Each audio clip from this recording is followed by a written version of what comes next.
Imaginez.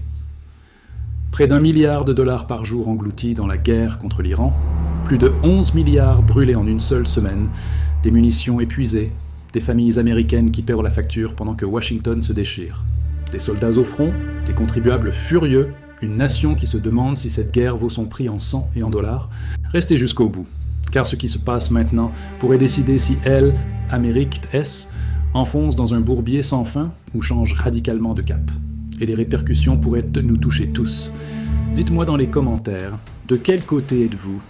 Soutenez-vous la poursuite de la guerre contre l'Iran et les demandes de financement massif du Pentagone ? Êtes-vous avec Marjorie Taylor Greene et ceux qui crient « America First » contre cette escalade ? Ou êtes-vous pour la paix à tout prix ? Préférez-vous rester neutre, assis tranquillement à manger du popcorn en regardant Washington se déchirer ? Attention, les conséquences ne pourraient devenir mondiales, avec des répercussions sur l'économie, l'inflation et la stabilité globale. Partagez vos opinions, vos frustrations, vos peurs. Je lis chaque commentaire. La guerre contre l'Iran coûte désormais aux États-Unis près des 1 milliard de dollars par jour, avec plus de 11 milliards dépensés en seulement la première semaine. Ce qui avait commencé comme une campagne de frappe ciblée se transforme rapidement en crise financière et politique, forçant Washington à un pari à haut risque sur la durée soutenable de cette guerre.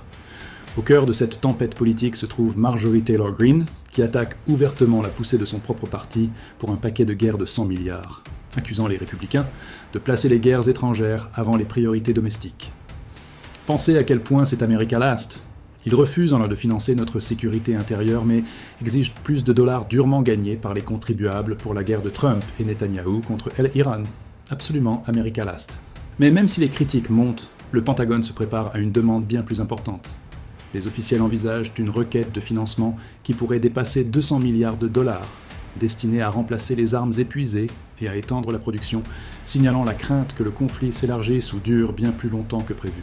Cette urgence avait été renforcée par le secrétaire à la Défense Pete Hegseth, qui a défendu cette poussée financière tout en prévenant que les coûts pourraient encore augmenter à mesure que les demandes militaires croissent et que les opérations se poursuivent. 200 milliards, je pense que ce chiffre pourrait bouger, évidemment. Il faut de l'argent pour tuer les méchants. Nous retournons au Congrès et à nos gens là-bas pour nous assurer que nous sommes correctement financés pour ce qui a été fait, pour ce que nous pourrions devoir faire à l'avenir. Assurer que nos munitions sont remplacées, et pas seulement remplacées, mais au-delà. Je veux dire, le président Trump.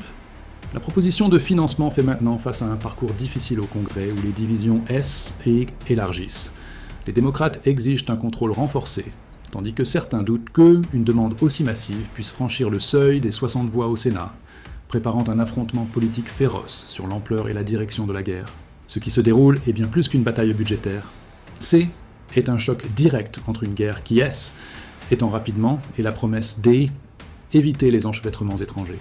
Alors que les coûts explosent et que les divisions s'approfondissent, le conflit avec l'Iran se livre désormais non seulement sur le champ de bataille, mais à l'intérieur même de Washington.